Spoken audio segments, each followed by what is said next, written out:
What's going on, guys? It's Brandon back here again today for one last BFR that I'm going to do consecutively.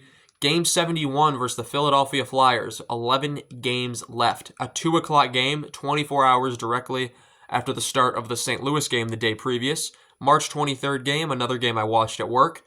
And boy, was I happy I watched this one. The score, 7-4 Chicago, and just an absolute barn burner of a shootout.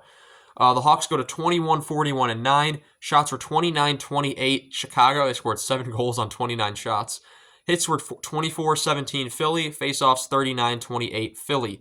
Power play Chicago 2 for 4 and Philadelphia 0 for 2. Knight saves 24 out of 28. Fedotov saves 22 out of 29. That is a rough game for Fedotov.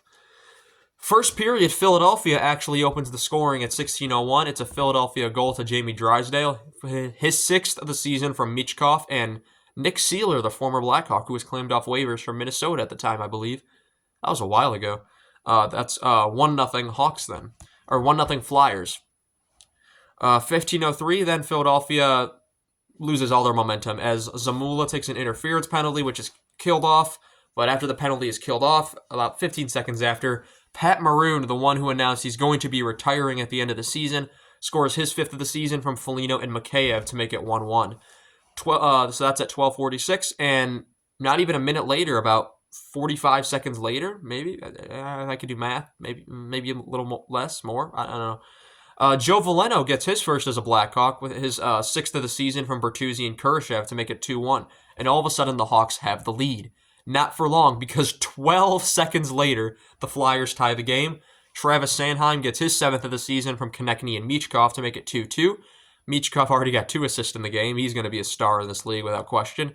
There was a reason he was projected to go number 2 right after Bedard, but he obviously would only go to some teams, and being stuck in the KHL for a year will also downgrade your stock. 8:01. So 3.5 minutes later, Philadelphia takes the lead. Bobby Brink with his 11th of the season from Cates and Michkov to make it 3-2. Michkov, 3 assists in the game. We are 12 minutes in. 1:48, Chicago ties the game. So we're going back and forth here. Connor Bedard gets his 20th of the season. That's back-to-back seasons for 20 goals. Connor Bedard, he is capable of much more than that, and I know we're going to see more in the future of him getting 30, maybe 40, and possibly even 50 goals. He is only 19, remember that. That's unassisted to make it 3-3. Second period, 17:23, Chicago scores, and it's Tyler Bertuzzi netting his 19th of the season. He's almost at 20 goals. Kurashev and Veleno with the assist, so Veleno picking up a couple points. It is 4-3 Chicago now.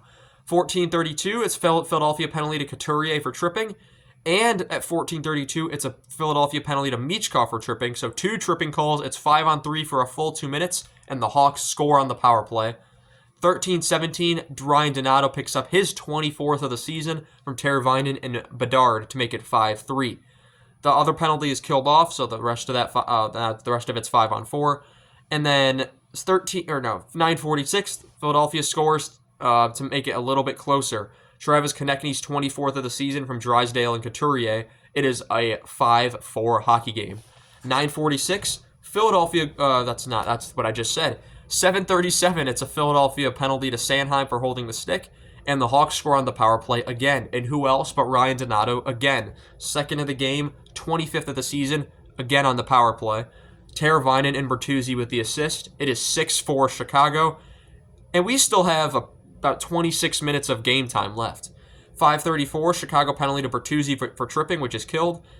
Then in the third period, the game just kind of, it dies pretty much after the first 2.5 minutes. 17:47, Lucas Reichel scores his 7th of the season from Maroon and Vlasic to make it 7-4. 12:25, Chicago penalty to Del Mastro for holding, which is killed. And that was it.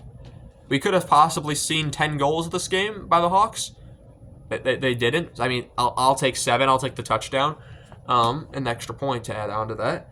But the guys that scored this game, you had Maroon, you had Veleno, Bedard, Bertuzzi, Donato scored twice, and Reichel. Good variety of goal scorers there. Reminds me of a game 5 between the Hawks and Flyers in that 2010 Stanley Cup Final. 7-4 victory for Chicago in that one.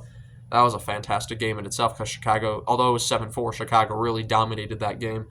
But yeah, that's going to be all I have for you guys in this one. Next game, I believe, is on national television on Wednesday. The Hawks will be playing on Hockey Night on TNT Wednesday night. Since it'll be against New Jersey, I assume it'll be the earlier game. That makes the most sense, so probably around 6:30. But gives me some time to upload these videos. I want to thank you all so much for watching this video once again. We are all caught up once again. This should be out on Wednesdays if I do one BFR every day, and yeah. So I want to thank you all so much for watching this video once again, and I shall see you all in the next one. Have a good one.